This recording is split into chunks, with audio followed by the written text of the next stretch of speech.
Nagpasalamatod si San Miguel Global Power Stakeholder Manager Engineer Eric De La Torre sa pagperma ni Governor Peter Sr. Pedro Onabia sa Memorandum of Agreement tali San Miguel Global Power Battery Storage System Power Incorporated o kagamhanang probinsyal. Sulod sa kasulatan ng pagdumala sa SMGP sa bagong battery energy storage system nga planta diha sa Tagulwan ug Hasaan, pagpahimutan sa trust accounts ug mga accrued financial benefits sa maong planta. Sugid usab ni SMGP Project Engineer Alvin D nga angay lang nga madawat sa probinsya ilabi na nga kini ang host sa Energy Generating Facility or Energy Resources kung asa subay sa Energy Regulation No. 1-94 kon Energy Reform Act nga 1 centavo per kilowatt-hour.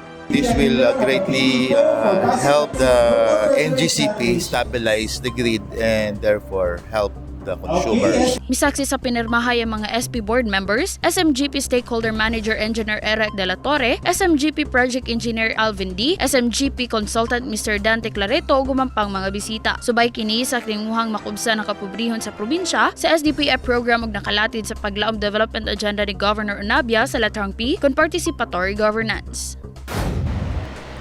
Dugang kini sa mga pamaagi nga mas makadaginot pa og enerhiya ug makadugag kita sa probinsya. Update gikan sa Pgmo, ako si Asia Torrecampo, Paglaom News.